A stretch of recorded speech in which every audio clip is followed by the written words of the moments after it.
और ये उसके बाद जब प्रधानमंत्री का संबोधन समाप्त हुआ उसके बाद किस तरह भारतीय लोगों से मुलाकात करते हुए प्रधानमंत्री नजर आ रहे हैं। एक जबरदस्त उत्साह लोगों के बीच में अपने प्रधानमंत्री को देखने का यहाँ भारत से, क्योंकि कई ऐसे भारतवंशी वहां पर लंबे समय से रह रहे हैं और जब भारत के प्रधानमंत्री उनके बीच में पहुंचते हैं तो कुछ ऐसे ही लोग कैमरों में इन लम्हों को कैद कर लेना चाहते हैं। कुछ वही करते हुए इस वक्त लोग नजर भी आ रहे हैं। प्रधानमंत्री भी इनको निराश नहीं करते हैं और हर बार जब भी प्रधानमंत्री ऐसे किसी दौरे पर होते हैं जहां पर वो भारतवासियों से, भारतवंशियों से मुलाकात करते हैं तो कुछ ऐसे ही उनके बीच पहुंचकर अभिवादन स्वीकार करते हैं। सीधे आपको हम जरा न्यूयॉर्क ही लिए चलते हैं। हमारे सहयोगी भी लगातार पल पल की अपडेट भी पहुंचा रहे हैं। श्वेता सिंह हमारी सहयोगी वहीं से मौजूद हैं। श्वेता, ये जोश, ये उत्साह थमने का नाम नहीं ले रहा।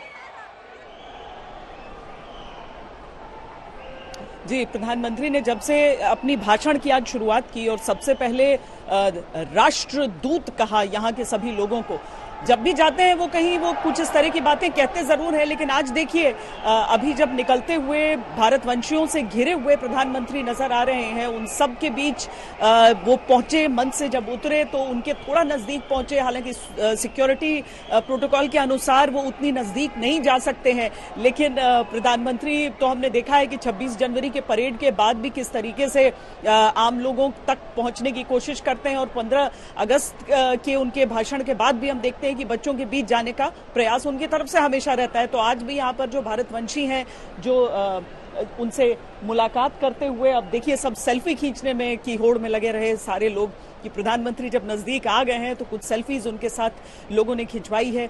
काफी सारी अहम बातें उन्होंने यहाँ पर कही हैं, जिनका सरोकार यहाँ पर रहने वाले भारतवंशियों के साथ है, जिनका सरोकार इन भारतवंशियों के साथ इसीलिए है क्योंकि वो अपने देश की तरफ पलट कर देखते हैं तो गर्व अनुभूति करना चाहते हैं।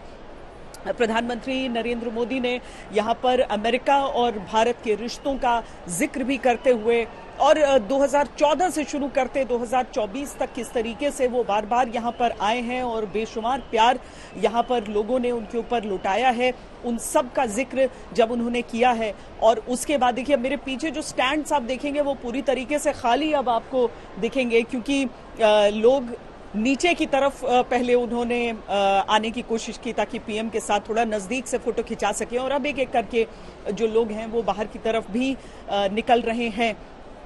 एक लंबा उनका संबोधन यहाँ के भारतवंशियों को, जहां पर उन्होंने लगभग हर एक पहलू को टच करने की कोशिश की। अमेरिकी चुनावों का भी यहाँ पर उन्होंने जिक्र किया, लेकिन लोकतंत्र की बात करते हुए भारत और अमेरिका किस तरीके से समूचे विश्व को एक रास्ता दिखाते हैं उसकी बात उन्होंने की। कई मंचों पर वो इसका जिक्र कर चुके हैं।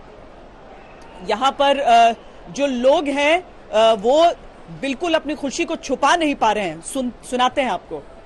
As well as help the entire world. I do have my own nonprofit and it's home-based. It's called 3D Charities and it is me and my 3 siblings. We all donate to various charities around the world, no matter who it is, because like I said, being yourself and helping others, no matter who they are, is the most important thing. Thank you.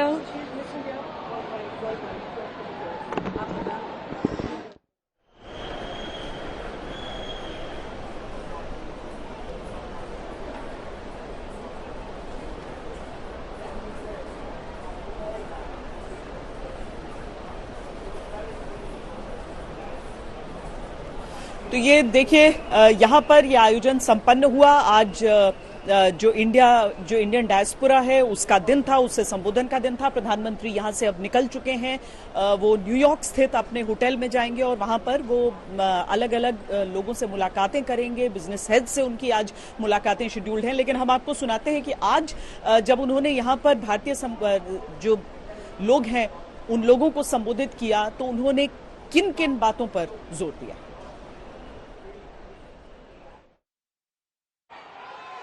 आपको एक शब्द याद रहेगा, पुष्प।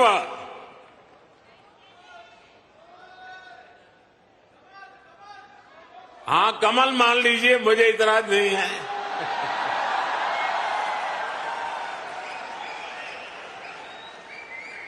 पुष्प, और मैं पुष्प को डिफाइन करता हूं, P for progressive Bharat, you for unstoppable Bharat, S for spiritual Bharat, H for humanity first को समर्पित Bharat, P for prosperous Bharat, यानी पुष्प। पुष्प की 5 पंखुड़ियों को मिलाकर ही विकसित भारत बनाएंगे। पिछले 10 साल में इस गवर्नेंस मॉडल की सफलता आपने देखी है, पूरी दुनिया ने देखी है, और अब देश के लोगों ने बहुत बड़े भरोसे के साथ मुझे ये तीसरा टर्म सौंपा है।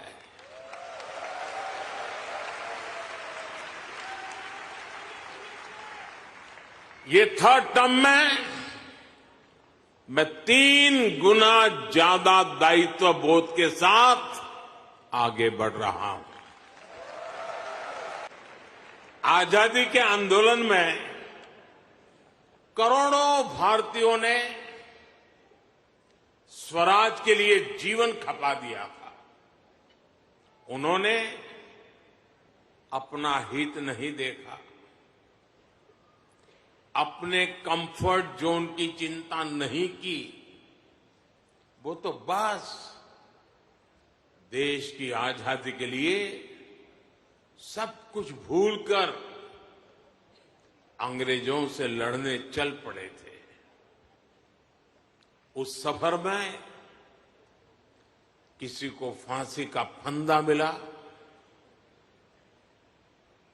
किसी के शरीर को गोलियों से भून दिया गया, कोई यातनाएं सहते हुए जेल में ही गुजर गया, कईयों की जवानी जिंदगी जेल में खप गई। साथियों, हम देश के लिए मर नहीं पाए,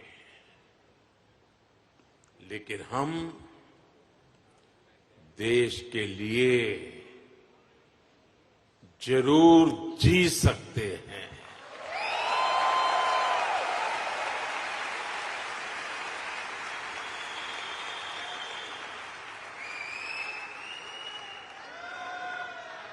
मरना हमारे नसीब नहीं था, जीना हमारे नसीब है।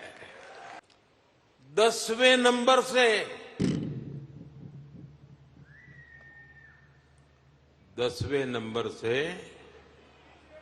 5वें नंबर की इकोनॉमी बन गया।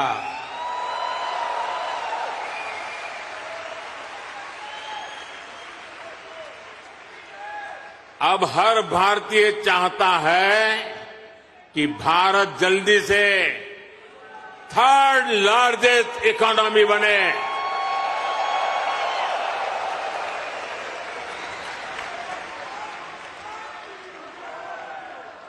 आज देश के एक बहुत बड़े वर्ग की बेसिक नीड्स पूरी हो रही है।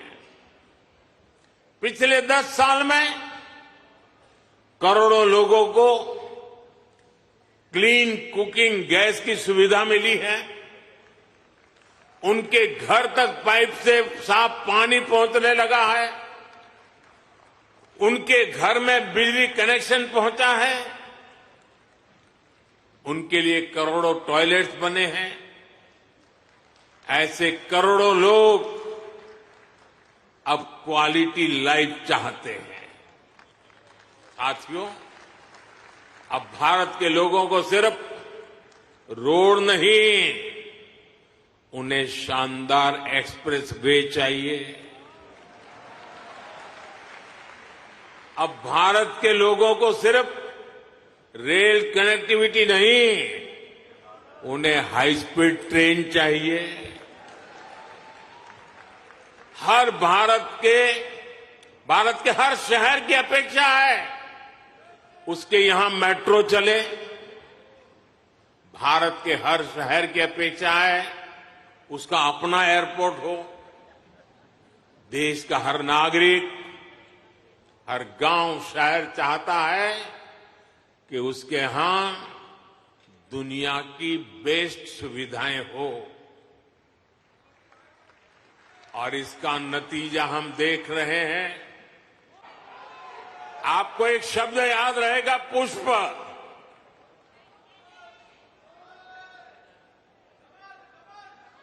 हां, कमल मान लीजिए, मुझे इतराज नहीं है।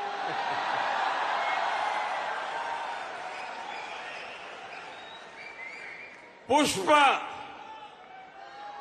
और मैं पुष्प को डिफाइन करता हूं, P for progressive Bharat, U for unstoppable Bharat, S for spiritual Bharat, H for humanity first को समर्पित Bharat, P for prosperous Bharat, यानी पुष्प। पुष्प की 5 पंखुड़ियों को मिलाकर ही विकसित भारत बनाएंगे। अब सबकी निगाहें कल पर भी है, जब समिट ऑफ द फ्यूचर में प्रधानमंत्री बोलेंगे। यूनाइटेड नेशंस आज तक पर भी ये कवरेज हम आपको दिखाएंगे।